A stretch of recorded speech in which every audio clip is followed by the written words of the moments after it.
नमस्कार, DD news पर आप देखना शुरू कर चुके हैं हमारा खास प्रोग्राम इस वक्त। मैं हूं लाल चंद्र सिंह। अगले एक घंटे में हम देखेंगे कुछ ऐसी खबरें जिन पर चर्चा जरूरी है, और ये चर्चा हम करेंगे अपने संवाददाताओं और खास मेहमानों के साथ। और आज सबसे पहले बात करेंगे कि क्या राज्य सरकार की और स्थानीय प्रशासन की लापरवाही से वायनाड हादसा हुआ है क्या?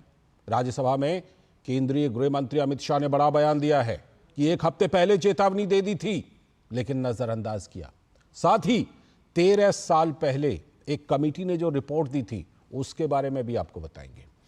और इसके बाद आज की खास चर्चा होगी कि ये जो जाति, जो कहते हैं जात न पूछो साधु की, ये बात कही तो जाती है, लेकिन क्या कुछ नेता इस पर दोहरा मापदंड रखते हैं? हर जगह जाकर पूछते हैं तुम्हारी जाति क्या है, तुम किस जाति के हो, लेकिन जब उनकी जाति पूछी जाती है तो फिर उनको मिर्ची लग जाती है। तो ये जो जाति का है सवाल, इसको नैरेटिव में लाने वाले क्या खुद ही इस पर असहज हो जाते हैं? ये संसद के अंदर देखने को मिला है। इस पर करेंगे आज खास चर्चा अपने खास मेहमानों के साथ। और इसके बाद बात होगी कि क्या पश्चिम बंगाल में जो नेतृत्व है उसको लेकर कांग्रेस अधीर हो गई। अधीर शब्द का हम लोग इस्तेमाल क्यों कर रहे हैं? क्योंकि अधीर रंजन चौधरी वहां पर कमान संभाल रहे थे, लेकिन अब लगता है कि कांग्रेस ने मूड बना लिया है कि अधीर रंजन चौधरी से छुटकारा पा लेनी है। क्या इसके पीछे टीएमसी का, ममता बनर्जी का दबाव है कांग्रेस के ऊपर? इस पर करेंगे बात। और फिर बात यह भी करेंगे कि रायबरेली के सलोन में फर्जी प्रमाण पत्र बांग्लादेशियों के लिए, रोहिंग्या के लिए आखिर बनवा कौन रहा है? कौन है इसके पीछे? बड़ा मामला उजागर हुआ है, इस पर भी करेंगे बात। होंगे तमाम सवाल जवाब, लेकिन सबसे पहले इस वक्त की हेडलाइंस। केरल के वायनाड में भूस्खलन से भारी तबाही पर राज्य में 2 दिनों का शोक, 150 से भी ज्यादा लोगों की मौत। सेना की मदद से राहत और बचाव का काम जारी। कई राज्यों ने भी केरल की तरफ बढ़ाया मदद का हाथ। मुख्यमंत्री पी विजयन ने की समीक्षा बैठक। राज्यसभा में गृह मंत्री अमित शाह ने दिया बयान। वायनाड में प्राकृतिक आपदा से उत्पन्न हुई स्थिति पर राज्यसभा में चर्चा। लोकसभा में भी विपक्ष के हंगामे के कारण प्रश्नकाल हो गया बाधित। कांग्रेस के बार बार जाति वाले मुद्दे पर उठाने पर भाजपा ने साधा निशाना। दिल्ली में कोचिंग हादसे पर हाईकोर्ट ने अपनाया सख्त रुख। अदालत ने पूछा एमसीडी अधिकारियों पर कोई कार्रवाई क्यों नहीं? अदालत ने दिल्ली के फ्रीबी कल्चर पर सरकार को लिया आड़े हाथ। आबकारी नीति से जुड़े ईडी केस में राउत रेवेन्यू कोर्ट का फैसला। केजरीवाल, मनीष सिसोदिया और के कविता की न्यायिक हिरासत 13 अगस्त तक बढ़ाई गई। रायबरेली के सलोन में फर्जी जन्म प्रमाण पत्र बनाने का मामला आया सामने। स्थानीय विधायक अशोक कोरी ने मामले की सीएम योगी से की शिकायत। रायबरेली के सलोन में बनाए गए तकरीबन 20,000 फर्जी जन्म प्रमाण पत्र। गठबंधन की मजबूरी के कारण कांग्रेस पार्टी ने पश्चिम बंगाल की सियासत में पूर्व राज्य अध्यक्ष और लोकसभा में पूर्व नेता अधीर रंजन चौधरी को किया किनारा। अधीर रंजन ने राष्ट्रपति से पश्चिम बंगाल में बिगड़े कानून व्यवस्था पर मिलकर राष्ट्रपति शासन की मांग की थी। और पेरिस ओलंपिक में आज निशानेबाजी, मुक्केबाजी, बैडमिंटन और टेबल टेनिस में भारतीय खिलाड़ी दिखाएंगे दम। टेबल टेनिस में मनिका बत्रा की कोशिश क्वार्टर फाइनल में जगह बनाने की, वहीं बैडमिंटन में सिंधु और लक्ष्य सेन पर होगी सभी की नजरें। ये थी इस वक्त तक की हेडलाइंस। अब देखते हैं खबरों को विस्तार से। और सबसे पहले आज बात करेंगे कि क्या लापरवाही के वजह से हुआ वायनाड में भूस्खलन का हादसा। इसके पीछे कई बातें हैं। वायनाड में भूस्खलन से, केरल के वायनाड में भूस्खलन से भारी तबाही में 150 से भी ज्यादा लोगों की मौत। सेना की मदद से राहत और बचाव का काम जारी है। कई राज्यों ने भी केरल की तरफ मदद का हाथ बढ़ाया है। सेना के जवान प्रभावित इलाकों में जाकर लोगों की मदद कर रहे हैं और अब तक लगभग 1000 से भी ज्यादा लोगों को बचा चुके हैं। तो सेना लगातार वहां पर डटी हुई है। 1000 से भी ज्यादा लोगों को सुरक्षित निकाल चुकी है। लेकिन वायनाड की घटना के बाद एक बार फिर से western Ghats ecology expert panel की रिपोर्ट चर्चा में है। क्या है वो रिपोर्ट, कब आई थी रिपोर्ट, हम बताते हैं आपको। दरअसल माधव गाडगिल के एक्सपर्ट पैनल की रिपोर्ट में 1 दशक से भी ज्यादा समय पहले ही इस भयानक त्रासदी की जताई थी आशंका। उस रिपोर्ट में बहुत सारी बातें कही गई थी, लेकिन सरकारों ने नजरअंदाज कर दिया। राज्य सरकारों ने, केरल की अब तक जो सरकारें बनी, एक्सपर्ट पैनल ने चेतावनी दी थी, लेकिन केरल की सरकार ने रिपोर्ट्स को गंभीरता से लिया ही नहीं। इसमें यूडीएफ की सरकार और एलडीएफ की सरकार दोनों शामिल हैं। रिपोर्ट में अंधाधुंध खनन और कंस्ट्रक्शन एक्टिविटीज पर तत्काल रोक लगाने की सिफारिश की गई थी। इस रिपोर्ट में तत्काल इन सब गतिविधियों पर रोक लगाने की सिफारिश थी, लेकिन 13 साल पहले पेश की गई इस रिपोर्ट को राज्य सरकारों ने ठंडे बस्ते में डाल दिया। चाहे एलडीएफ की सरकार रही हो या फिर यूडीएफ की। तो वायनाड में प्राकृतिक आपदा से उत्पन्न स्थिति पर आज राज्यसभा में चर्चा। और जब राज्यसभा में चर्चा हुई तो गृह मंत्री अमित शाह ने राज्यसभा में कहा कि केंद्र सरकार की तरफ से केरल सरकार को लैंडस्लाइड को लेकर दी गई थी अर्ली वार्निंग, यानी समय से पहले ही चेतावनी दी गई थी, लेकिन इसके बावजूद केरल सरकार ने मामले पर गंभीरता दिखाई ही नहीं और इसमें लापरवाही बरती। ये बात केंद्रीय गृह मंत्री अमित शाह ने कही है राज्यसभा में। इस घटना को लेकर मिली चेतावनी के बाद भी केरल सरकार ने लोगों को वहां से नहीं हटाया। तो गंभीर सवाल है, केरल सरकार ने चेतावनी को नजरअंदाज क्यों किया, जो केंद्र सरकार ने समय से पूर्व उनको चेतावनी दी थी।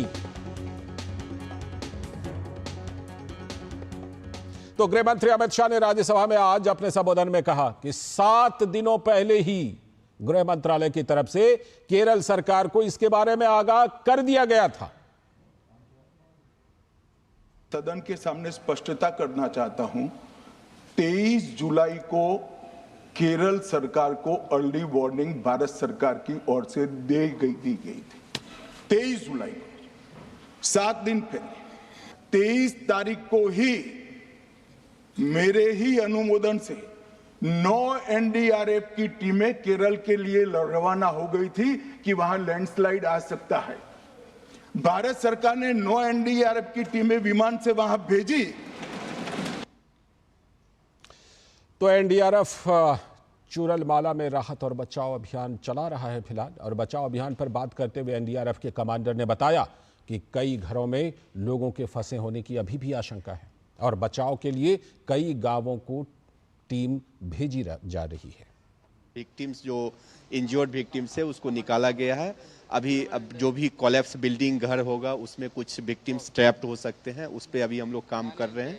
पहला हम लोग का काम है कि रिवर क्रॉस करके उस साइड मुंडकई विलेज में हम अभी अपनी टीम को भेज रहे हैं। चूँकि रेनफॉल अलर्ट्स है तो बारिश अभी चल हो रही है, बारिश का इंटेंसिटी हाई होगा तो डेंजर हो सकता है, वाटर करंट बढ़ जाएगा, वाटर का कैपेसिटी बढ़ेगा, तो chances are there because still it is in red alert.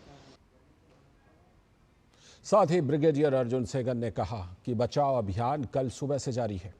उन्होंने बताया कि सेना, एनडीआरएफ, नौसेना, राज्य पुलिस और वन विभाग के साथ साथ स्थानीय स्वयंसेवकों के लगभग 500 से 600 बचाव कर्मी कार्यरत हैं।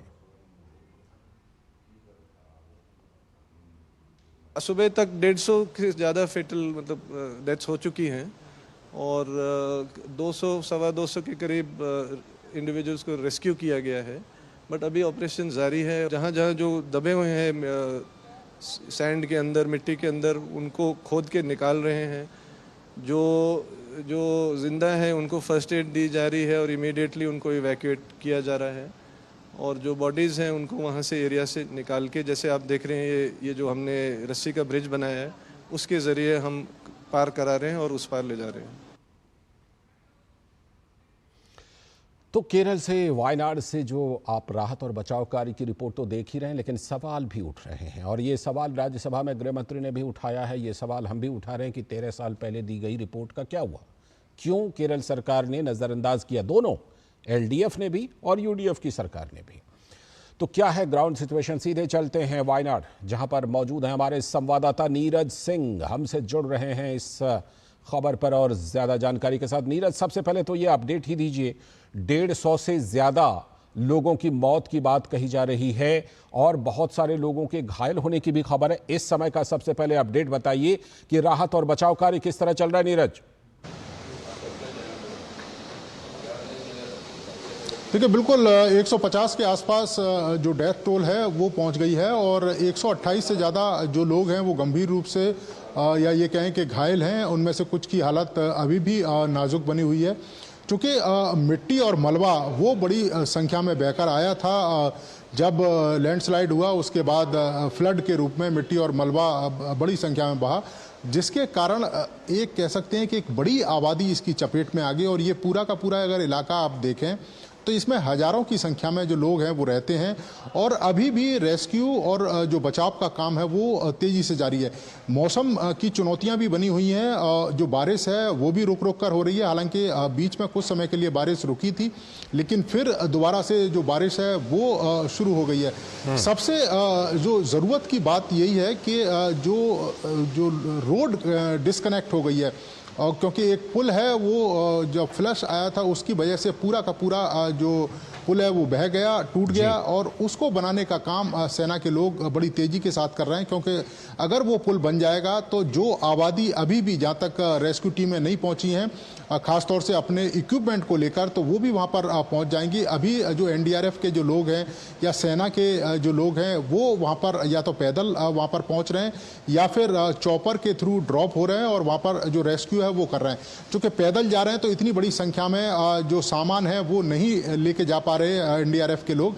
यही कारण है कि उस पुल को बनाने का काम बड़ी तेजी के साथ चल रहा है। अगर पुल बन जाएगा तो रेस्क्यू ऑपरेशन में भी काफ़ी तेजी आएगी। मौसम ज़रूर परेशानियां पैदा कर रहा है, लेकिन हमारे जो एनडीआरएफ के जवान हैं और जो सेना के जवान हैं दिन रात काम कर रहे हैं और उम्मीद की जा रही है कि जल्द से जल्द इस रेस्क्यू ऑपरेशन को खत्म कर लिया जाएगा। क्योंकि 1.5 से 2 फुट तक जो मिट्टी और जो गाद है वो भरी हुई है, उसको हटाना एक बड़ी चुनौती है। जी नीरज, ये राहत और बचाव कार्य का तो अपडेट आपसे ले लिया, लेकिन 2 बड़े गंभीर सवाल उठ रहे हैं।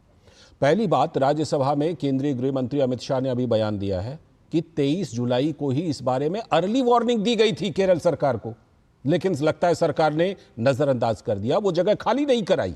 और दूसरी बात, एक लंबी समय की भी रिपोर्ट है। 13 साल पहले वेस्टर्न घाट कमेटी ने, पैनल ने, जो गाडगिल पैनल है, उसने एक रिपोर्ट दी थी कि इन सब चीज़ों पर रोक लगाने की ज़रूरत है, वरना ये बड़ा हादसा कभी भी हो सकता है। तो एक तो सबसे पहली बात ये कि 7 दिन पहले दी गई वार्निंग को वहां पर विजयन सरकार ने नजरअंदाज किया, और दूसरी बात ये कि उस कमेटी की रिपोर्ट को और उसकी चेतावनी को, चाहे एलडीएफ की सरकार रहे या यूडीएफ की सरकार रहे, उन्होंने वहां नजरअंदाज किया पूरी तरह से।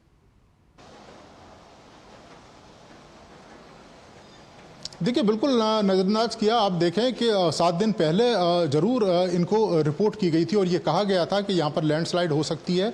और यही कारण है कि आप देखें कि एनडीआरएफ की जो टीमें हैं वो पहले से तैनात की गई थी आसपास के इलाकों में, कि अगर कोई लैंडस्लाइड होता है तो वहाँ पर एनडीआरएफ की टीमें तत्काल पहुँच सकें। एक तो सबसे बड़ी कह सकते हैं कि जो राज्य सरकार है उसका फेलियर है, क्योंकि 1 हफ्ते पहले अगर आपको रिपोर्ट मिलती है तो आपने एहतियाती जो कदम उठाने थे वो नहीं उठाए। अगर उस इलाके के लोगों को वहाँ से पहले से ही निकाल लेते तो इतना बड़ा जो हादसा है वो देखने को नहीं मिलता। और ये तो सिर्फ 1 हफ्ते पहले की रिपोर्ट है। 13 साल पहले भी एक रिपोर्ट पेश हुई थी जिसमें इस बात का जिक्र किया गया था कि ये इलाका काफ़ी सेंसिटिव है और यहाँ पर अवैध निर्माण नहीं होने चाहिए। और आपको मैं बता दूं कि ये पूरा का पूरा एक टी स्टेट की तरह डेवलप है और यहाँ पर पर्यटन को लेकर काफ़ी बड़े पैमाने पर ये कह सकते हैं कि अवैध निर्माण हुए हैं। बड़े पैमाने पर रिजॉर्ट बने हैं, बड़े पैमाने पर यहाँ पर जो होटल हैं वो बनाए गए हैं। रोड को काट कर जो रिजॉर्ट और होटल के लिए जो रास्ते हैं वो बनाए गए हैं। बड़े बड़े जो पेड़ हैं वो काटे गए हैं और उसी का नतीजा है कि इतने गंभीर परिणाम हमको देखने को मिल रहे हैं। अगर 13 साल पहले सचेत हो जाते, या ये कहें कि 7 दिन पहले भी अगर सचेत हो जाते, तो इतनी बड़ी संख्या में जान माल की जो हानि है वो देखने को नहीं मिलती। तो पूरी तरीके से राज्य सरकार का फेलियर है और ये जिम्मेदारी भी तय करनी होगी कि अगर 7 दिन पहले इस तरह की रिपोर्ट आई थी और ये बताया गया था कि हादसा हो सकता है, लैंडस्लाइड हो सकती है, तो अधिकारी भी हाथों पे हाथ धरे क्यों बैठे रहे, क्यों नहीं उन्होंने एहतियाती कदम उठाए। और ऐसा नहीं है कि ये प्राकृतिक आपदा केवल इसी राज्य में आई है, ऐसे दूसरे राज्यों में भी आई है, लेकिन सरकार अगर सक्रिय रहती है तो बड़ी संख्या में लोगों को बचा लिया जाता है। लेकिन यहाँ पर सरकार हाथ पर हाथ धरे बैठी रही और लोगों को मरने दिया। अधिकारियों पर सवाल है, प्रशासन पर सवाल है, राज्य सरकार पर सवाल है, और एक रिपोर्ट 13 साल पहले की रिपोर्ट और 7 दिन पहले की चेतावनी को नजरअंदाज करने का ये मामला है। अभी राहत और बचाव कार्य पर फोकस है, लेकिन जरूर इस पर गंभीर सवाल होना चाहिए। बहुत बहुत शुक्रिया नीरज जुड़ने के लिए आपका वायनाड से इस खबर पर। और अभी वक्त है एक ब्रेक का। ब्रेक के बाद जब लौटेंगे तब करेंगे आज की खास चर्चा की जाति, सभी की जाति पूछने वाले नेता, जब उनसे जाति को लेकर सवाल किया जाता है तो उनको मिर्ची क्यों लग जाती है, क्यों असहज हो जाते हैं। संसद में ये नजारा दिखाई पड़ा है, इसीलिए सवाल हम उठा रहे हैं, करेंगे इस पर खास चर्चा। दादी के हाथों का जादू और खुशबू से महकता घर। MDH गरम मसाला, असली मसालों से भरा हूँ मैं, क्योंकि हर रिश्ता है स्वाद से जुड़ा। बात जब पीढ़ियों के लिए बनने वाले घर की हो तो जिम्मेदारी बड़ी हो जाती है। गैलेंट समझता है ये जिम्मेदारी। अब डबल M रिब्स के साथ गैलेंट एडवांस TMT रीबार निर्माण का रियल हीरो। क्यों प्रधान जी बड़े चमक रहे हो आजकल, ऐसा कौन सा खजाना हाथ में लगा है? खजाना नहीं, मिशन मिल गया है हम सबकी जीत का। IIL के ट्रैक्टर ब्रांड का मिशन है तो जीत पक्की। स्वागत है ब्रेक के बाद। DD न्यूज पर आप देख रहे हैं इस वक्त, और जैसा कि ब्रेक पर जाने से पहले हमने बताया था कि आज की खास चर्चा करेंगे कि जाति न पूछो साधु की। ये कहावत तो आपने सुनी होगी, लेकिन लोकसभा चुनाव के दौरान आपने जाति जाति जाति जाति और उसके बाद भी संसद के अंदर भी ये कई बार सुना। लेकिन जो सवाल पूछते हैं, जब उन्हीं से सवाल पूछा जाता है तो उनको क्यों मिर्ची लगती है। कुछ बड़ी बातें पहले देख लेते हैं, फिर करेंगे खास मेहमानों के साथ चर्चा।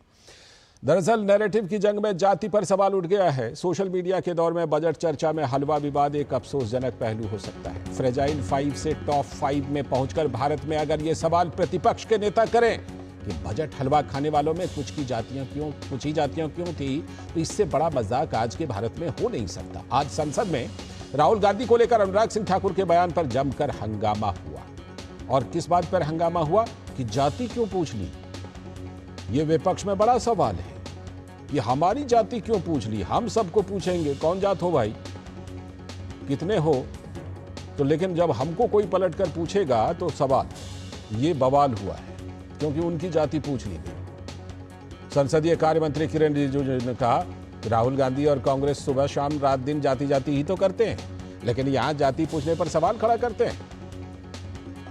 ये बीजेपी को मौका मिला, बीजेपी ने बिल्कुल हमला बोला। डॉक्टर लोहिया समाज के स्वप्नदर्शी थे और वो जाति को मिटाकर वर्ग में बदलने के लिए व्यवस्था चाहते थे। आज तथाकथित लोहियावादी समाजवादी जाति के नाम पर पूरी सियासत को दूषित करने में लगे हुए हैं।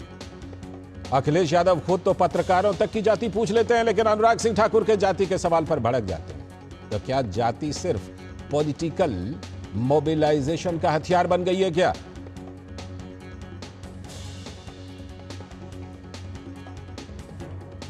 क्या वोट की सियासत में हिंदू समाज में जाति विभेद सत्ता संघर्ष को आसान बना देता है, इसीलिए इसको एक टूल के तौर पर इस्तेमाल किया जाता है? राहुल गांधी का जाति गणना पर जोर क्या मोहब्बत की दुकान के साथ सत्ता का शॉर्टकट फॉर्मूला है क्या? यह सवाल तो उठता है। मौका बीजेपी को मिला तो बीजेपी के नेता संबित पात्रा ने आरोप लगाया कि राहुल गांधी देश के प्रधानमंत्री तक की जात पूछ सकते हैं। सीधे चलते हैं राज्यसभा, जहां पर केंद्रीय वित्त मंत्री निर्मला सीतारमण बजट चर्चा का जवाब देने वाली हैं आपसे कुछ ही देर में। तो केंद्रीय वित्त मंत्री निर्मला सीतारमण, जिन्होंने कल लोकसभा में बजट चर्चा का जवाब दिया था, आज राज्यसभा में दे रही हैं।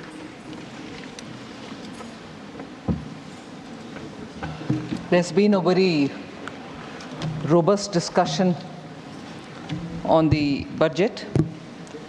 I understand 83 speakers have participated in the discussion, and that actually shows the interest that honorable members have taken on the topic. After a brief introduction, which I would like to begin with, I'd go by issues, clubbing several members who have spoken on a particular issue, and so on for various different issues. And I'll also try to refer to the names of the honorable members who have raised these issues and while answering. Sir, this budget of 24-25 is actually a continuation of the interim budget. So the features of the interim budget, the critical aspects of it, are naturally subsumed into this regular budget. And since 2014, the principle which has guided us is the Sabka Saath, Sabka Vikas, Sabka Vishwas and Sabka Prayas, which continues in this budget as well, and hopefully will guide for the next 5 years. The 5 years being, this set of 5 years being very critical in taking the first steps towards building a Vikasit Bharat by 2047. This budget strikes a fine balance amongst several overriding priorities. Growth, employment, welfare spending, capital investments, and fiscal consolidation are all equally given a place, and we've tried balancing all of them. Sir, I had promised in this House in 21-22 the government would endeavor to attain a fiscal deficit to the GDP level below 4.5% by the year 25-26. We had reached an unprecedented high number of 9.2% in 2021, and we are well on track to attain that target. According to the IMF, India's share in the global growth is 16%, and it is also rising. While this budget seeks to consolidate our earlier accomplishments, I have announced a slew of measures aimed at providing renewed impetus to the manufacturing sector. I would just like to take a few minutes on expanding on this. The aim is to boost domestic employment, create employment opportunities, and ensure high and sustained increase in India's share in the global GDP over the next 5 years. Several measures have been taken. In this budget in particular, we had mentioned about the basic customs duty, which has been reduced, and on specific items, together with the production linked incentives given for mobiles. India now already produces 97% of all the total mobile phones in demand in the country, and 30% of total production in India in the year 24 has gone for exports exclusively.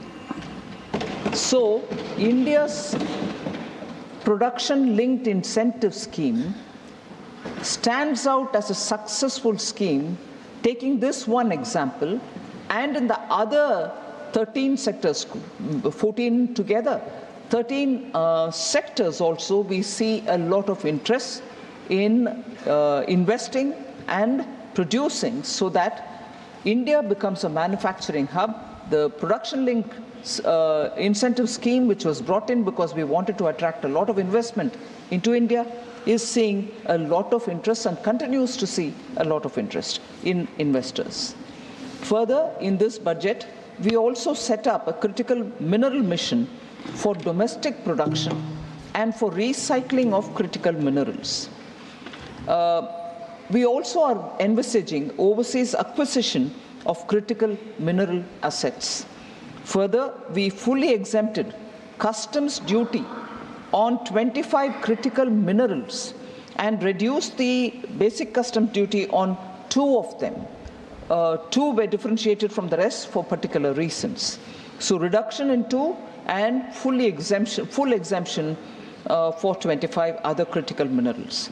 I've also announced, sir, the development of investment-ready plug-and-play industrial parks in and around 100 cities of India. So that would immediately be a big attraction for people to come and set up businesses, being closer to cities that will enable them to have good skilled workforce to be employed. We are working towards establishing 3 centers of excellence in top education institutions for realizing the vision of Make AI in India and Make AI Work for India. That was mentioned in Budget 22-23. We are further strengthening the artificial intelligence excellence centers being built in top education institutions. So in March 2024, government approved e-vehicle policy to promote India as a manufacturing destination so that e-vehicles with the latest technology can be manufactured in our country. So furthermore, I go back to the point that I had made in 2021 budget about the new public sector enterprises policy, which clearly opened up all sectors in India for private participation also. Public sector will continue in critical core sector and strategically important sectors, but private sector has been now allowed into every sector, none of which is reserved for public sector alone. I take the example of the space sector, sir, here. Opening up has helped, and today space sector startups are receiving funds, and India is now becoming a big hub for space sector innovation and space sector startups. The recent newspaper announcements have been clearly stating the kind of investment interest which is being generated. The figures are not readily available with me, but I know that $126 million funding was received by startups in 2023. But that continues, the flow continues. Further, both in the last year's budget and this year's, sir, we have allocated resources for the National Research Foundation under the National Research Foundation Act of 2023. This time also Anusandhan National Research Foundation has had allocation be made. Last year itself we declared 50,000 crores for over 5 years for research along with private sector. So in these ways we have tried making India an attractive manufacturing destination and given good incentive and impetus for manufacturing to set up business in India. So a brief look at some highlights of the numbers that I want to speak about. The total expenditure in the Union government's budget statement 24-25 is 48.21 lakh crores. The total expenditure in the regular budget 24-25 is 54,744 crores more than that of the interim budget which was presented in 1st February this year. So the highlight that I would like to draw the attention of the honorable members is that capital expenditure is pegged at 11 lakh crores, and this is one of the biggest ever allocation made for capital expenditure, and this shows a 17% increase over the provisional actuals of February of FY 23-24 over the last year. 17% increase over the last year. But in this context, I would like to highlight one important fact about the capital expenditure which happened during the UPA era. CapEx allocation was 13.19 lakh crores between 2004-5 to 2013-14.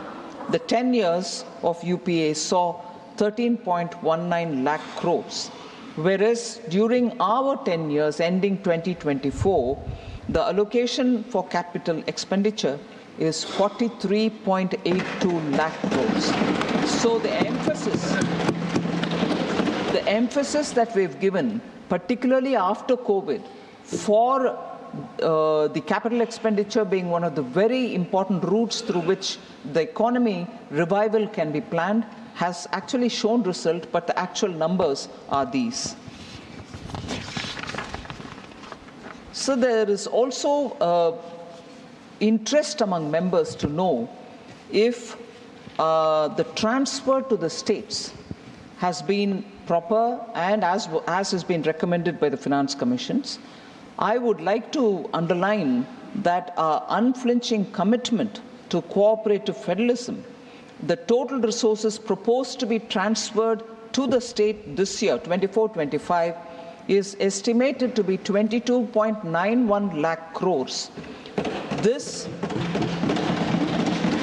actually entails an increase of about 2.49 lakh crores over 23-24. Even compared to last year, it's an increase of about 2.49 lakh crores.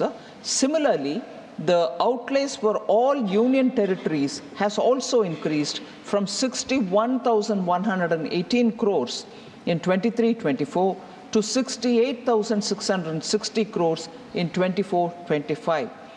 So the states and the union territories are clearly getting in time the resources which are expected to be released for them. Although the budget documents have details of different schemes, I'm moving over to this point about sectoral allocations. So there is this interest to know if the allocations for certain particular sectors have increased or decreased. I would like to just give a comparative picture, sir. Agriculture and allied sectors in 24-25 received 1.52 lakh crores, which is 8,000 crores more than the last year. There is no reduction. Just for comparison, 2013-14, when the UPA government term was over, they had given only 30,000 crore. 30,000 crore then, 1.52 lakh crores now. Sir, education, employment and skilling, 1.48 lakh.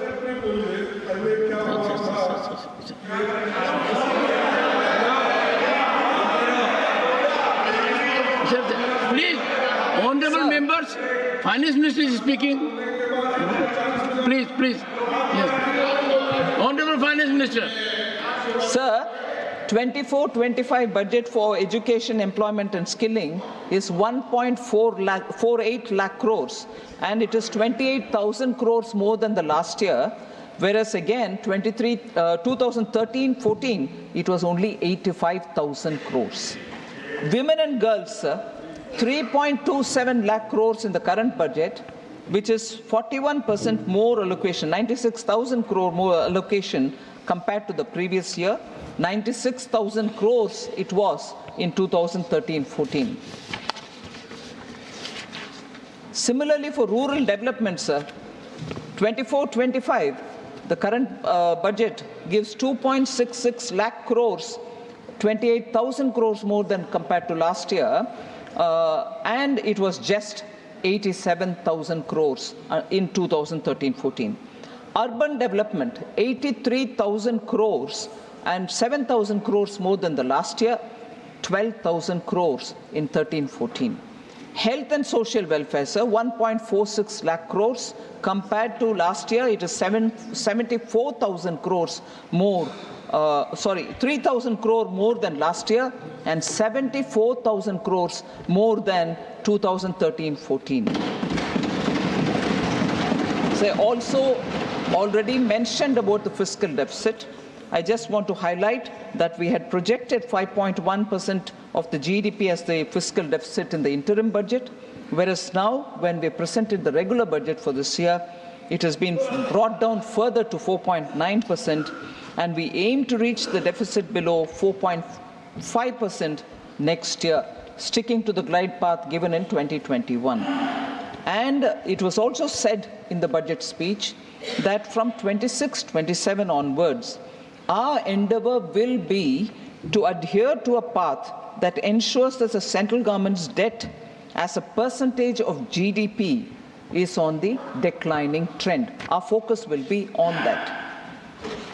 So I'd like to mention in this August House that the average weighted average yield, which is broadly the one which corresponds to the average cost of borrowing of the central government securities issued during the 10-year period of 2014-15 to 2023-24 is lower by about 60 basis points than the period between 2004-5 to 13-14. This is, and I'm giving a very notional idea, sir, but it helps to put things in perspective. If the borrowings in UPA 1 and UPA 2 were near the rates obtained by us, I know it is determined by so many other factors, market and so on, but if the borrowings in the UPA 1 and 2 were near the rates obtained by us, which could have been possible if they had our policies and our kind of credibility, it would have resulted in notional interest savings of approximately 35,000 crores for the government. Just to bring in the perspective, it can always be questioned, saying, oh, how can you bring in notional? But it's a perspective, sir. This points to recognition of this government's fiscal management and the management and this observation, the government's fiscal management prowess is an object. It's an observation of global observers, domain experts, and of course dispassionate economists, that the fiscal management of this government, which is a typical good feature which the Honorable then CM of Gujarat and now PM of country has always maintained fiscal prudence as one of the very important governance principles. Honorable members, therefore, would be pleased to know that with all these governance macroeconomic stability related features, the IMF has recently upgraded India's gross domestic product growth in the year 24-25 to 7%.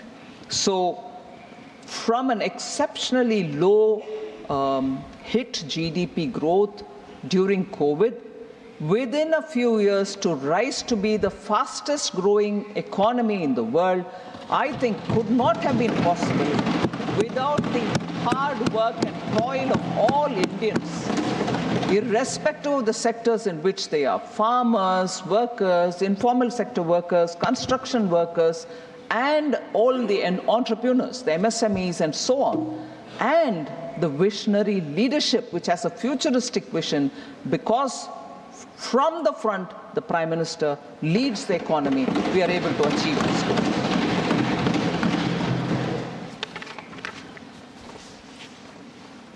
So I also presented the budget for the Union Territory of Jammu and Kashmir.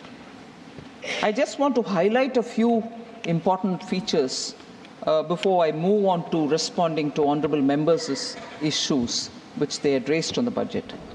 So I'm happy to inform that the concrete steps that have been taken by the Union Territory administration to free itself from the legacy fiscal distress related issues which they had inherited from the erstwhile state.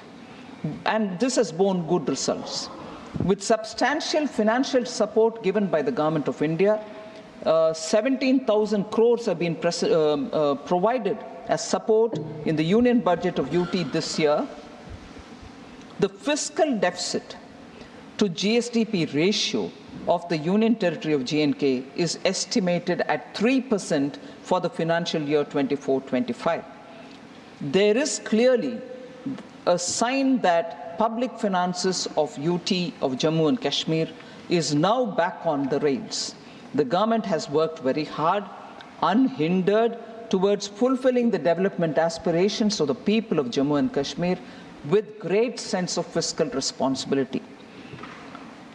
Because I'm dealing with Jammu Kashmir budget now and later I go to the general budget, there are issues which have been raised about J&K budget which has been tabled in this house, both inside and outside of this august house. Now, I take this opportunity with your permission, sir, to address issues which have been raised in this house and equally because of importance given of those issues which have been raised outside as well. So the first issue is borrowings have risen from 12,000 crores to 24,000 crores in the last 2 years, and it is unprecedented, and it shows fiscal mismanagement. This is an allegation. I like to respond, sir. Unlike other states and union territories, J&K has been plagued with pressures from externally sponsored terrorism. This is not a secret, all of us know it. In addition, historical legacy of poor governance, and I reiterate this point, sir, historical legacy of poor governance and low revenue base had created a situation of near perpetual distress and dependence on the union government. Just no way in which the state could have run without the union helping them, and that is how the main feature of J&K's state's budget was, and also the economy was.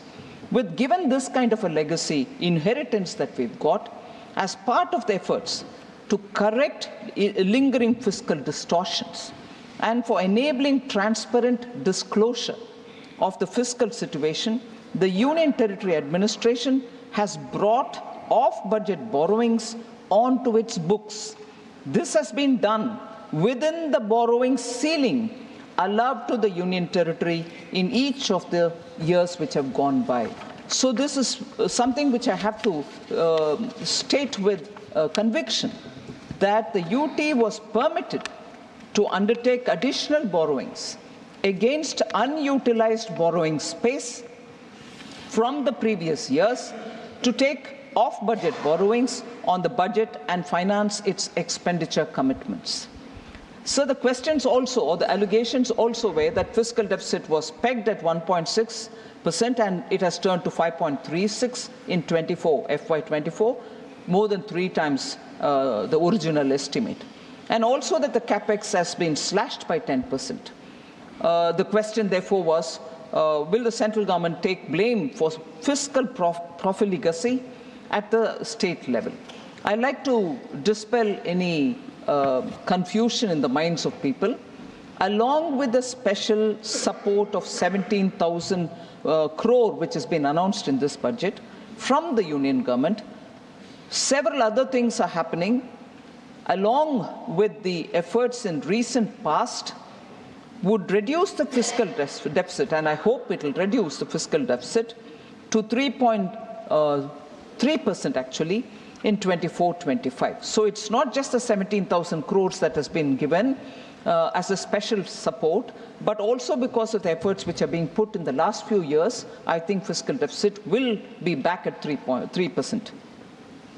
While tax revenues, sir, have seen impressive growth, efforts on metering has improved billing and collection efficiency in the power sector, and that has also resulted in non-tax revenues increasing from 5,148 crores in 22-23 to 6,500 crores in 23-24. It's a big reform step that has been taken, well received by the people, and as a result of which we are able to have collection efficiency in the power sector. And I appreciate the J&K administration for having taken this effort, which is showing results for its own benefit. The Union Territory has also very important points, and this is a point which I submit to your consideration and for the August House to recognize, that the Union Territory has discontinued the earlier practices of running hundis and overdrafts from J&K Bank for its day-to-day cash management. This was a feature, sir. Every year, this would literally be a burden on J&K Bank, and equally a lazy comfort for the administration, that they could do this operation with the J&K Bank and get away with being transparent in the way in which they handled their accounts. I'm glad that this practice has been discontinued.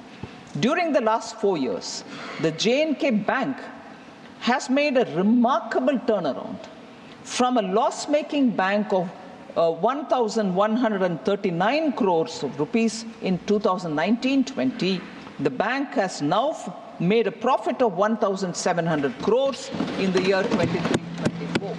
So that is the kind of turnaround, and that's the kind of efficiency with which the bank is now performing, being run professionally since after 2019. Capital expenditure for the Union Territory, sir, has also increased from 10,634 crore rupees 22-23 to 12,101 crore in 23-24. So recording a 13.8% growth. So J&K, Union Territory and their situation is in a healthy fiscal situation, being able to meet the development aspirations of the state. One other point of criticism, if I may say so, has been that the state's tax to GDP ratio increased from 5 to 8% in 3 years. Does this mean the people of J&K are subject to heavy taxation without any corresponding increase in their welfare? This is one of the questions asked. I like to highlight, sir, that the J&K situation, J&K's higher tax to GDP ratio is due to better compliance and effective monitoring of the taxation system. I like to mention that with the introduction of GST, tax rate across the country is the same on all GST products. The rate of taxation on non-GST items are either at par with other states or only lower and not higher in J&K. Revenues from GST, motor spirit tax, excise, stamp duties were 9,467 crores in 2019-20. It has increased to 13,903 crores in the year 23-24. So the administration is showing efficiency in collecting from non-GST tax also. And as a result, the fiscal health of the state is also improving. So the UT has also given care to expand the dealer registrations, improved GST return compliances, initiated a lot of e-stamping systems, and conducted transparent excise auctions. Very important, sir. Transparent excise auctions. So that itself gives a lot of confidence about the way in which J&K administration is moving. On the employment rates, sir, 15 to 59-year-olds, the unemployment rate has come down from 6.4% in 2020-21, gradually to 5.7% in 21-22, and to 4.4% in 22-23. This has become possible because of substantial public investments that have led to creation of avenues of employment opportunities. Sir, I'd like the honorable members and yourself, the honorable chair, sir, to listen to the next issue, for which I will give my response. But I'm a bit concerned about the way this kind of a charge has been made on the union government. Sir, the allegation is, and I read it, perhaps the most worrying development is the FM's announcement that the union government has agreed to take the entire burden of the budget of police in J&K by spending 12,000 crores.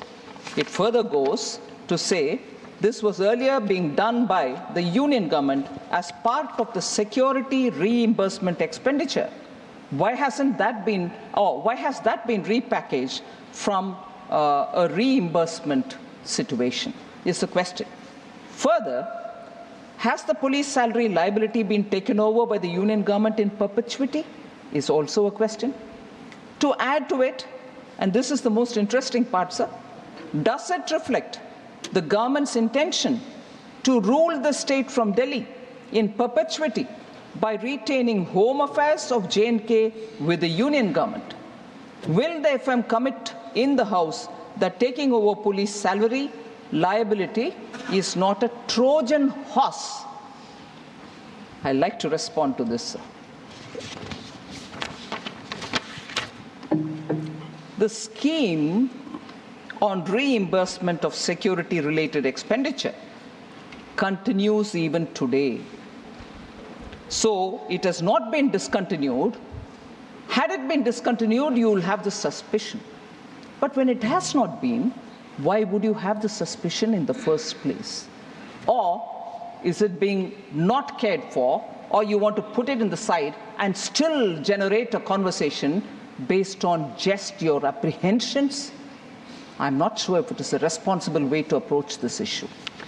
Second, sir, if at all, and I'm saying this with a bit of a hesitation, but I want to say this.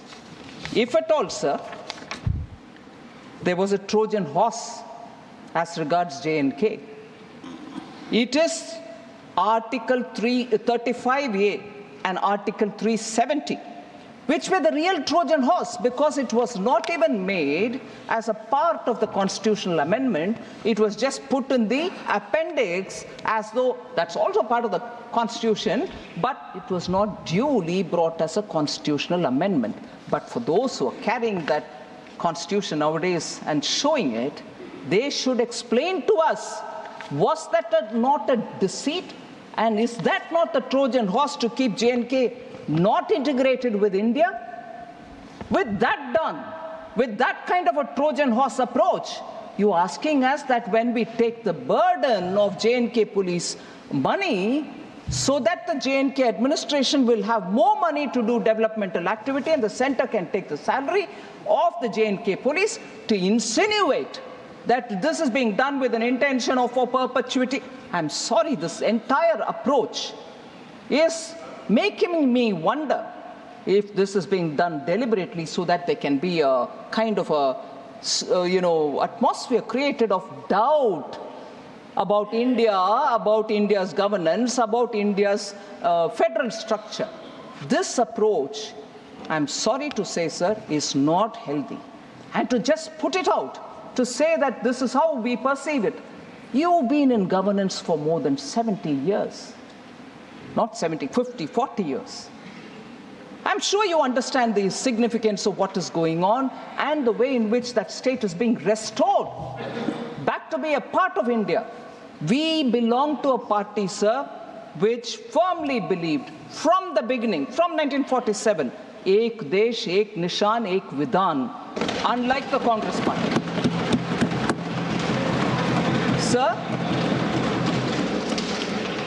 and I'm afraid to say, separatists who are self-proclaimed are coming into the Congress party with red carpets thrown for them to come in. Separatists who were the ones who caused permanent and perpetual problem there. Now post-2019, we are at least being able to develop the state even as we are containing terrorism. Whereas now, like earlier, terrorists are being, self-proclaimed terrorists are also being welcomed in the Congress party, sir. Sir, therefore, not yielding. She is not yielding. Mr. Randeep Surjewala, she is not yielding. Okay, go ahead. Sir, please, threat to let's not have this practice. This side also, please. Threat to cooperative federalism is a topic on which there's been a lot of discussion, based only on the fact that the budget speech mentioned only 2 states and it did not mention other states. Yesterday in the Lok Sabha 2, I addressed this matter, sir. I wanted to highlight the fact that total resources allocated to transfer to the states in BE 24-25 is 22,91,182 crores, and that's an increase of 4,93,645 crores over the last year.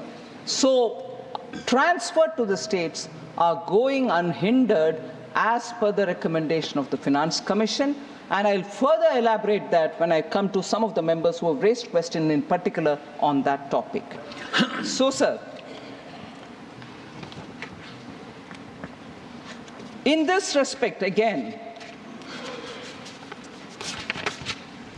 the threat to cooperative federalism issue has been raised by several honorable members, inclusive of former Finance Minister Chidambaram.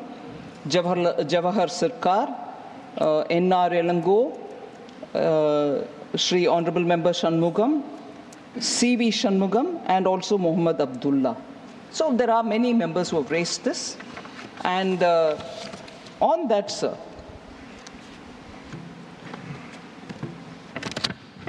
if the inference is that I've spoken about only 2 states and left the others out, it means monies are not even going to those states, is an immediate propaganda after the budget was presented in the House, which was taken up in a big way by the India Alliance. It can't be India Alliance here. India Alliance, or say I.N.D.I.A. India Alliance. Sir, therefore, what is the last A for? How can it be India Alliance? India Alliance. Mr. Chidambaram, not while sitting. Please, you are a very senior member. Please, and maintain order. She is not yielding. Sir, if only 2 states were named and others were not, I just want to highlight what happened in the earlier budgets, which were presented by Congress-led UPA. Sir, in the interim budget of 2009-10, only Bihar and Uttar Pradesh were mentioned. All right, they came back to power in 2009-10. Did they increase it? Yes, they increased it. To how many? To 8. Rest 20 states were not even mentioned. Are they clearly going to have to admit now that they did not send any money to 20 states because they didn't mention it in the speech? So I went back to reading every one of them, sir. 2004-05, only 11 states were mentioned, 17 were not. 10 were mentioned in the next one, 18 were not. So like that I can go on saying, does that mean during their time, for those states which they did not mention, they didn't send anything to their other states? No, even that wasn't true. They sent money to all states, but only chose to speak about some states. If that is true for them, but it can't be true for me, is it? Protest outside the parliament, say, oh, other states are being ignored. What a deliberate attempt to mislead people. And I condemn that.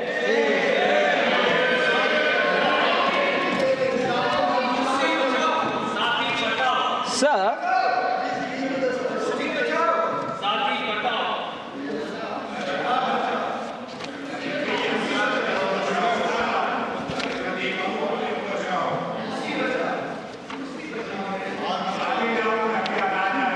I'll just highlight this point, sir, on agriculture allocations. Agriculture allocation has come down, was the allegation, and also a statement made. Several members have spoken on that. Shri Randeep Surjewala ji, Raghav Chadda ji, Rajni Patel ji, Sanjay Yadav ji, and Manoj Kumar Jha ji. I want to highlight, sir, that the budget allocation in 2013-14 for agriculture and farmers' welfare was only 21,934 crores, whereas 24-25 it has increased to 1.23 lakh crores, over 5.5 times in a decade. PM Kisan, sir, about which I'll also mention a bit later, more than 3.24 lakh crores has been disbursed to over 11 crore farmers. Institutional credit as a target for agriculture has increased more than 2.5 times since 2014-15, from 8 lakh crores to 20 lakh crores. Interest subsidy, which are given to farmers through Kisan Credit Card, has increased 2.4 times. Has increased 2.4 times since 2014-15, from 6,000 crores to 14,252 crores. KCC now covers animal husbandry and fisheries also. Small and marginal farmers, the number of accounts which are opened for them and they avail agricultural loan has grown from 57% in 2014-15 to 76% in 23-24. Sir, Pradhan Mantri Fasal Bima Yojana was launched in 2016 to provide crop insurance coverage to farmers, and more than 1.5 lakh crores has been dispersed till today to the farmers. Agri-Infra Fund, sir, was launched under Atmanirbhar Bharat package to address existing infrastructure gaps and mobilize investments. More than 35,200 crores have been sanctioned for 48,000 projects under the Agri-Infra Fund. So the money collected, although as a cess, much against the allegation which is levied on us, saying cess money you retain. No, it is getting spent for, here in this case, for agriculture infrastructure creation. More than 23 crore soil health cards have been distributed to farmers, which provides farmers with the nutrient status of their soil and its composition. 1.8 crore farmers and 2.53 lakh traders have been registered on the eNAM portal, which is a national agriculture marketing place. In the last 10 years, more than 11 lakh crore have been spent to provide fertilizers to farmers at affordable prices. Government has also formulated agricultural export policy in 2018 in the country for the first time. This has led to agricultural exports reaching up to 4 lakh crores of rupees. A separate Department of Fisheries has been set up in 2019 and assisting farmers with schemes worth more than 38,000 crores, which have been implemented in the fisheries sector, due to which fish production has increased from 95 lakh metric tons to 175 lakh metric tons, almost double in the last 10 years. Sir, this is where this insurance-related point which I said earlier, I have to repeat. In its 2004 election manifesto, the Congress party promised to implement a comprehensive crop insurance scheme. However, it was not till the NDA, which came to power under Prime Minister Modi, Fasal Bima Yojana was implemented. They could have done it during their time, but no, it waited for a manifesto. But that was 2004 manifesto, and they had 10 years after that. They did not do anything on that. The Congress said it would examine the feasibility of direct income support to farmers. However, it was not till 2019 when Prime Minister Modi gave PM Kisan Samman Nidhi. They state things in their manifesto, it lies in the manifesto. No, they don't implement when they come to power. The failure of their flagship scheme, which is the loan waiver scheme of 2008, has been, I've mentioned this several times, I'm not taking the time of the August House, but the loan waiver scheme was not even fully implemented. In fact, many of the farmers were not given certificate that they've cleared their dues and everything, so that after that they can go and procure the loan from the banks, because without the certificates, bank wouldn't give. 38% farmers hadn't been given the certificate, and they are sitting, loan waiver gaya, loan nahi mila abhi. That is the halat, that is the careless and laid-back fashion with which a sensitive subject like loan waiver had been handled by Congress party. Sir, on health and education, Honorable Member Sanjeev Arora, Sujit Kumar, and also Sagarika Ghosh had raised question. National health policy of NDA targeted only 2.5% of the GDP on health sector. So total allocation under health increased from 88,000 in 23-24 to 89,000 crores in 24, 89,287 crores in 24-25. PM Swasth Suraksha Yojana, under that 15 new All India Institutes of Medical Sciences have been approved, of which 9 projects have been completed starting from 2014. In 10 years, 9 new All India Institute of Medical Sciences have been completed, whilst total of 15 have been given sanction. Similarly, sir, 17 government medical college institutes have been approved, of which 10 projects have been completed. So attention given to health in different forms is what I want to lay before you for the consideration of the House. Sir, PM Jan Arogya Yojana, 34.28 crore Ayushman Bharat cards were issued, 94,225 crores have been authorized for hospital admissions. So the out-of-pocket expense of patients are all being brought down because of the various measures which have been taken out. Under Mission Indradhanush, cumulative total number of children vaccinated is 5.42 crores. Cumulative total number of pregnant women vaccinated is 1.31 crores. So the Pradhan Mantri Dialysis, National Dialysis Program, sir, has been implemented in 748 districts at 1,485 centers, and it deploys 10,077 hemodialysis machines. A total of 23.33 lakh patients have availed of this facility of dialysis. 2.7 crore hemodialysis sessions have been held as of 30th April 2024.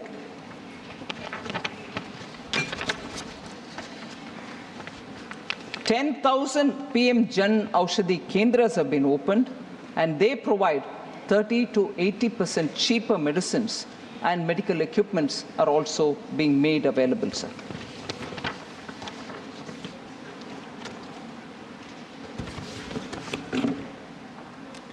Sir, on unemployment, several members have spoken.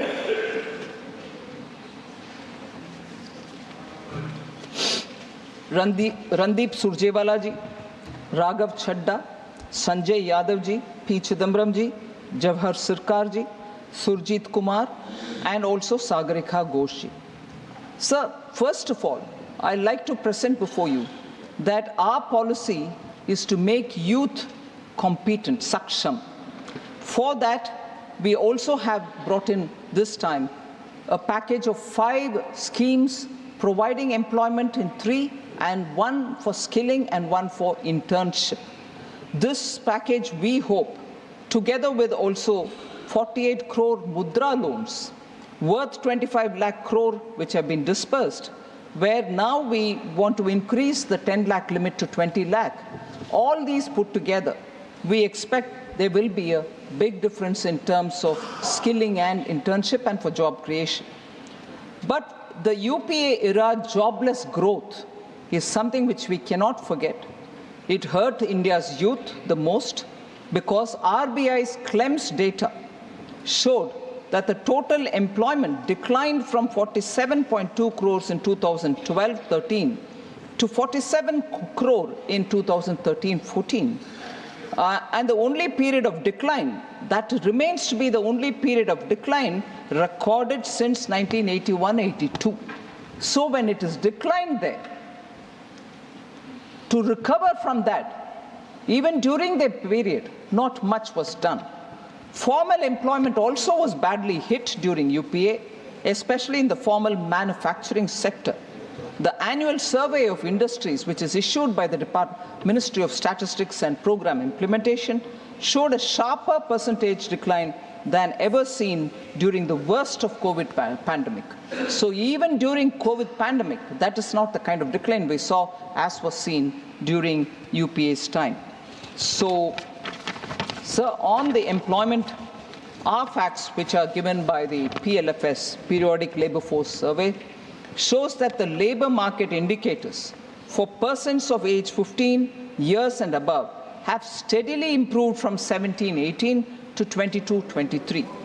Labour force participation has also increased from 49.8% in 17-18 to 57.9% in 22-23.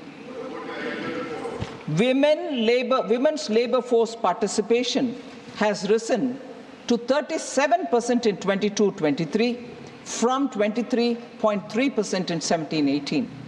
The unemployment rate has declined from 6% in 2017-18 to a low of 3.2% in 22-23.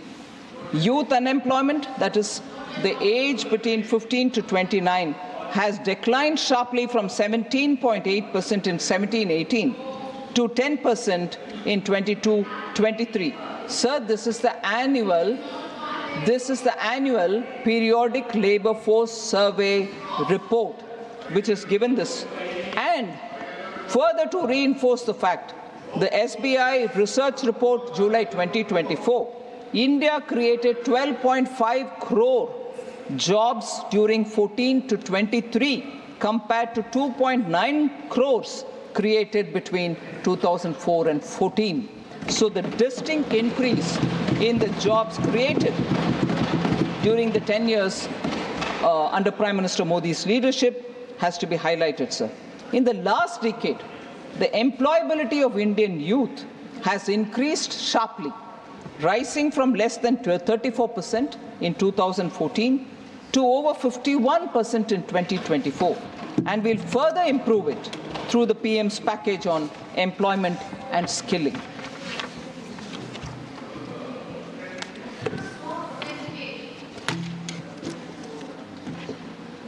So inflation.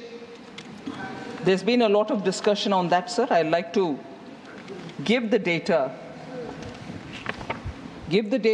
and also differentiate between the inflation which was present during UPA and our approach towards dealing with inflation now, so that we can see how inflation has been handled both under the UPA and the NDA. So we saw double-digit high inflation period under the UPA because of the policies which were reckless and inappropriate policies were taken on one hand, and inept measures to control inflation on the other. Domestic inflation. So this is a very important statement, sir. Domestic inflation used to be higher than the global average. That is very significant to be noticed. Post the global financial crisis of 2008, UPA government took stimulus measures to boost the economy.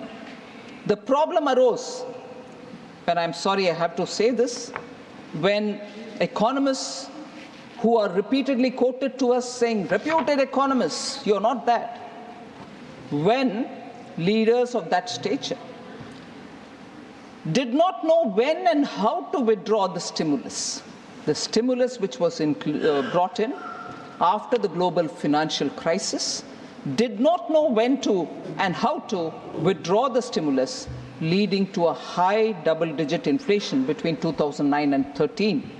High fiscal deficit as a result, and debt as a result, crowding out private investment. Sir, between January 2012 and April 2014, retail inflation was more than 9% in 22 out of the 28 months. So let's understand the gravity of this inflation, which we have noticed during that time. No supply-side measures were effectively taken in those days, and as a result, relief, even partial relief, was not available for the consumers. UP inherited a very stable macroeconomic environment. Atalji, when his term was over in 2004, had left behind a very strong Indian economy. Inflation was only at 3.8% from 99 to 2000 and to 2003-04. Comparatively, average annual inflation rose to 8.1% between 2004-05 and 2013-14. Where is 3.8% and where is 8.1%, sir? That's their record on inflation handling. High fiscal deficit, decreased prioritization of capital expenditure, and that contributed to sustained high inflation, averaging double digits.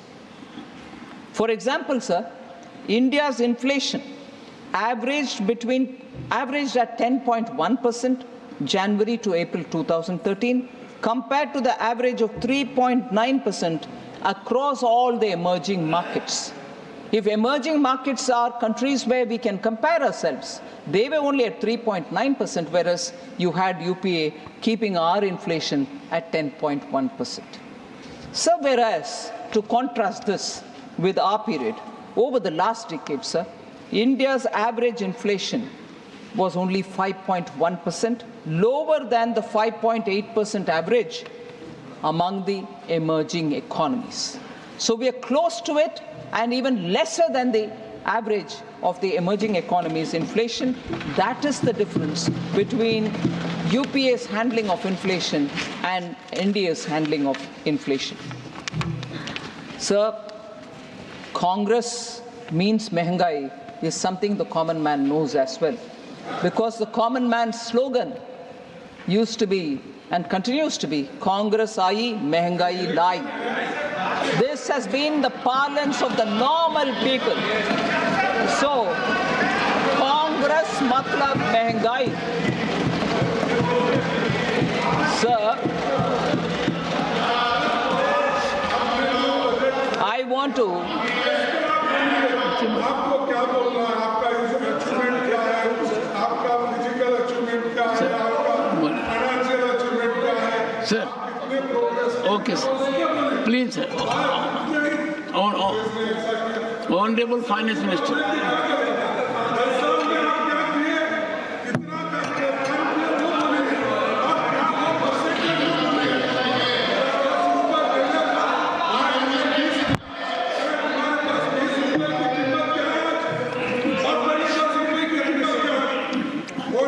Honorable Finance Minister, please. Sir. Sir, Honorable Leader of the Opposition, sir.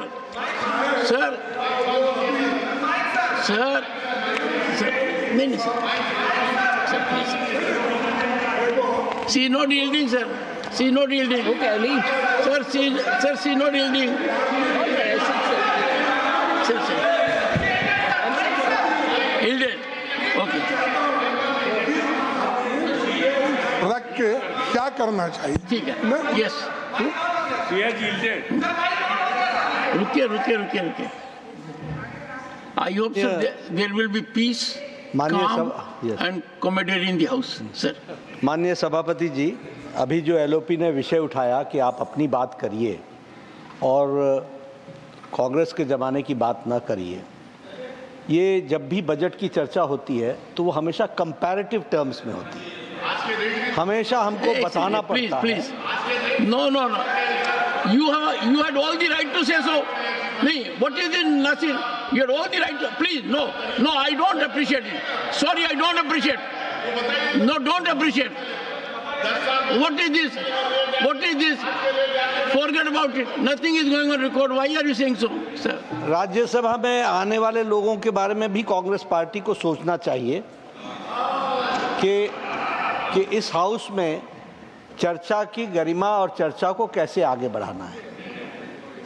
मैं यहाँ पर सिर्फ माननीय वित्त मंत्री श्रीमती निर्मला सीतारमण जी जो बात कह रही थी उनके पक्ष में हाउस को ये बताना चाहता हूँ कि बजट रिलेटिव और कंपैरेटिव टर्म्स में बताया जाता है.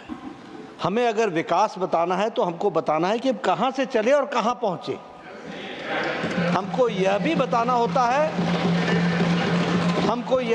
होता है कि हम किस गति से चले, और हमको यह भी बताना पड़ता है कि हमने एक लॉन्ग लीप ली है, एक लंबी छलांग ली है. और जब हम ये लंबी छलांग लेने की बात करते हैं तो हम अंधकार से उजाले की ओर जाते हैं. और उसका पर्यायवाची जब हम ढूंढेंगे तो 2014 के पहले अंधकार दिखता है और 2014 के बाद उजाला दिखता है. Honorable Finance Minister, Honorable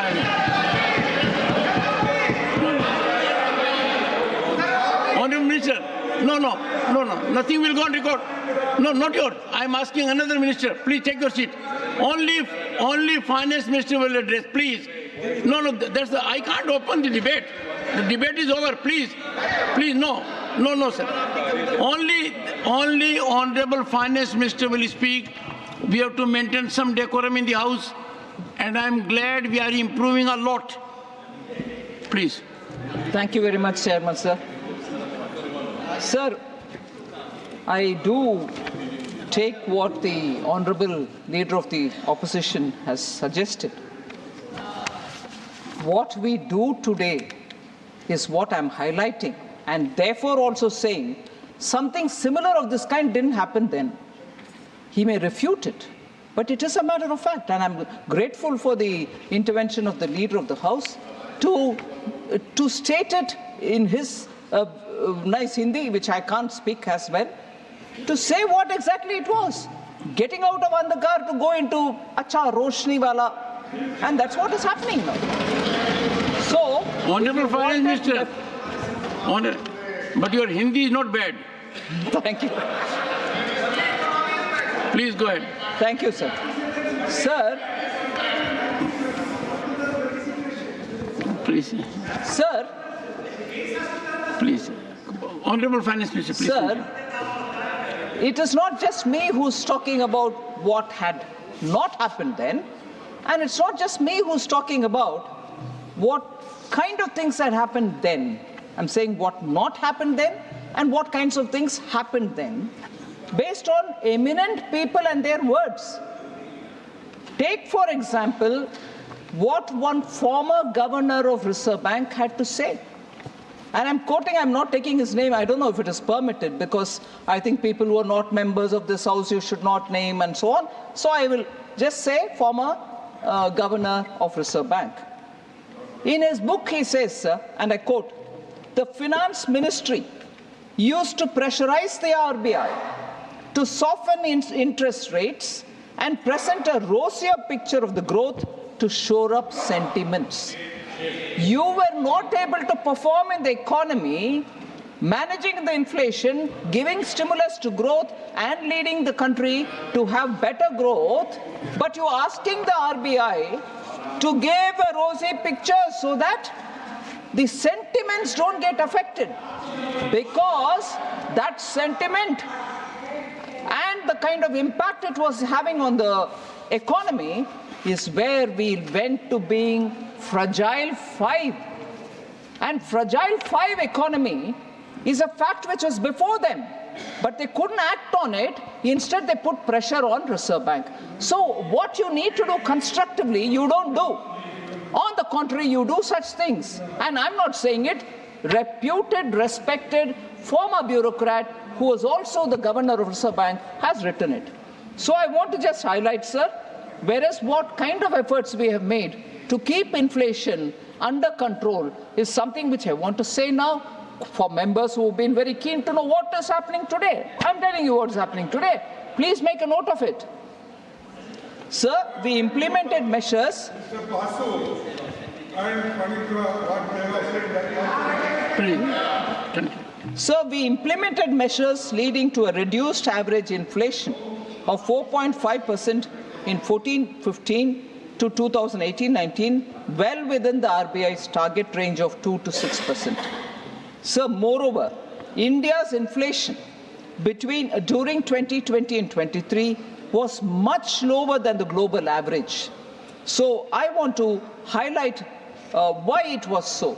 Because competent and proactive measures were undertaken by the government to control inflation, and we managed to contain inflation at 5.7% from 2019-20 to 23-24, despite challenges which were unforeseen, and the size and the magnitude of COVID was something which all over the world, even today, has tarnished the economies, and they are not able to come out of it, whereas we have managed to be closer to the tolerance band given by RBI. Many countries faced 3 or 4 decade high double-digit inflation after the COVID pandemic.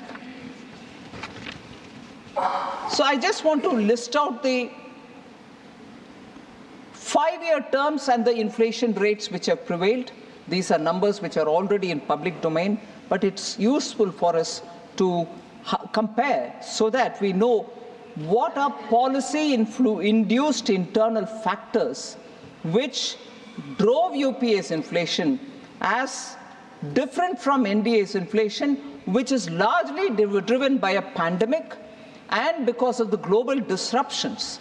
So the difference between the inflation then and the inflation now are very clearly before us. NDA's period, sir, 5 years between 1999 and 2004, retail inflation was only 3.8%. UPA 1, 5 years, it was 6%. UPA 2, 10.2%. So if you were to take 10 years of UPA 1 and 2, it was 8%, 8.1%. NDA 1, sir, between 14 to 19, 4.5%. NDA 2, 5.7%, sir.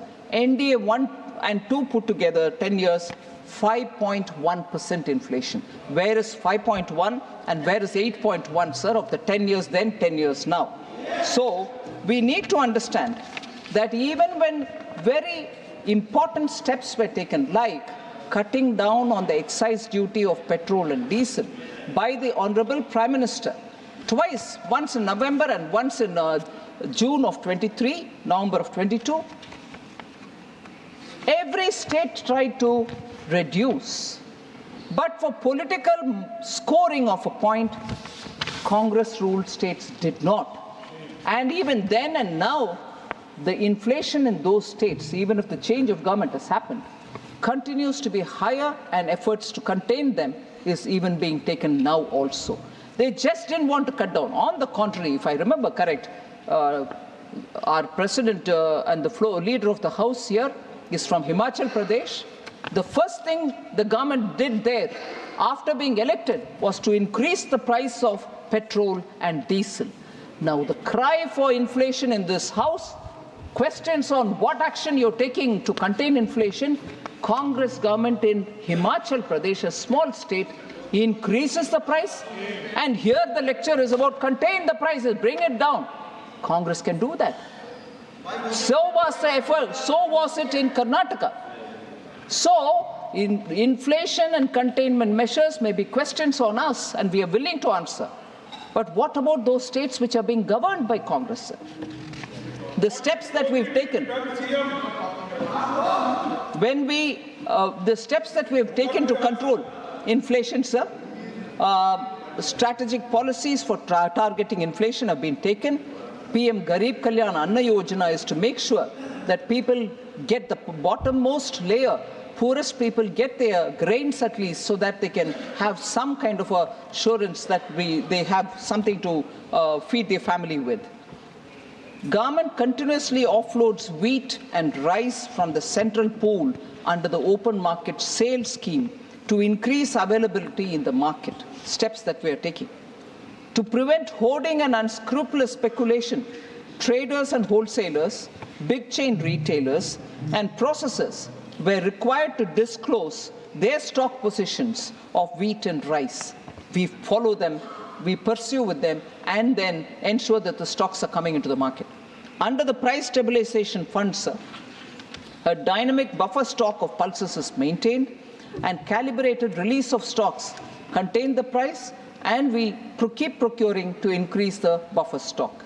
Basic duty on crude palm oil, crude soya bean oil, and crude sunflower oil was cut from 2.5% to nil, so that crude oil can come into India, edible crude oil, and that can be refined, creating jobs, at the same time making edible oil available in the country.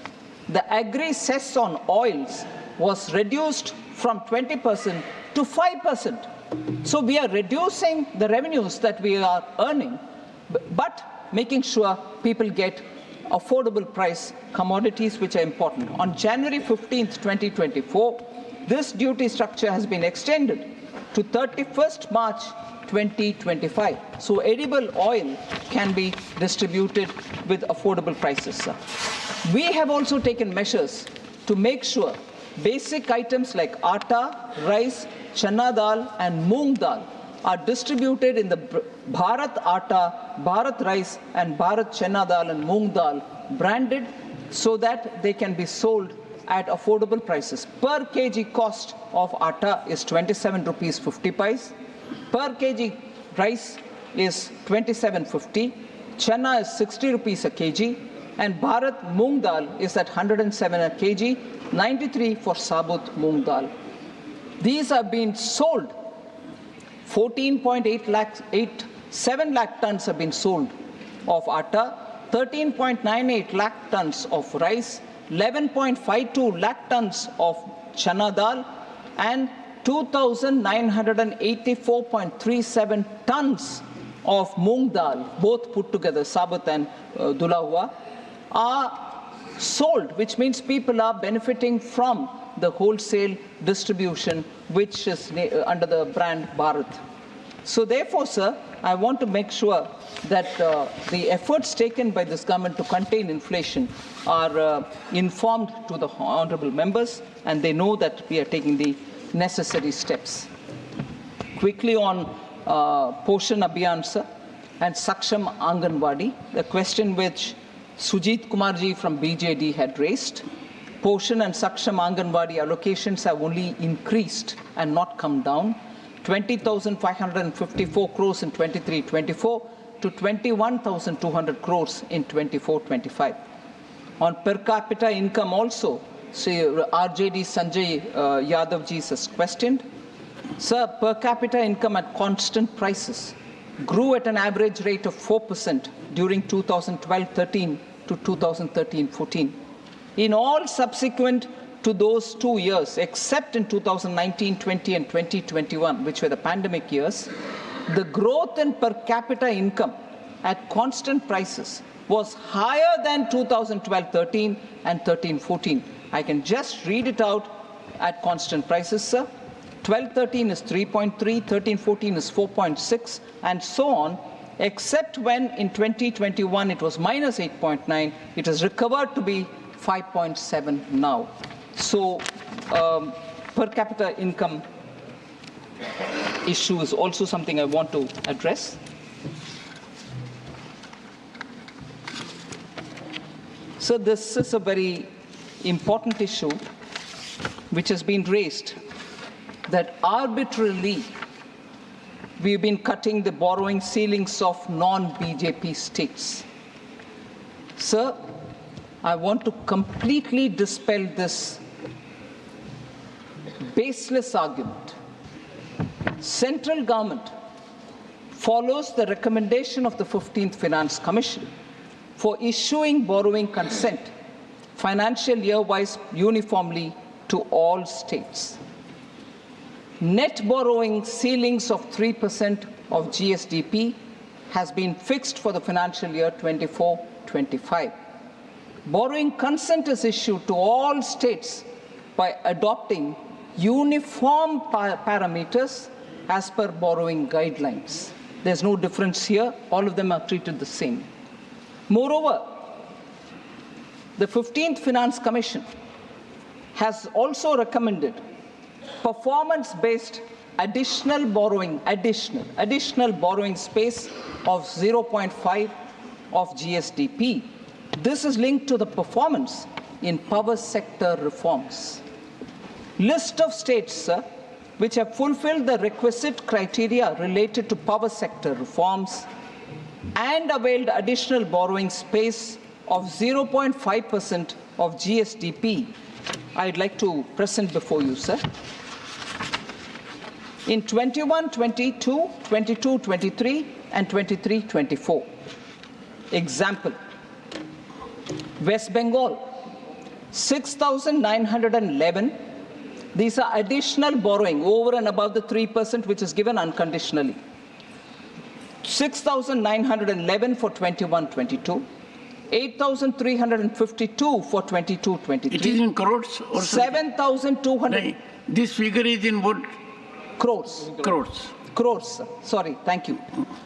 So 6,911 crores, 8,352 crores, 7,276 crores for 21-22, 22-23, 23-24.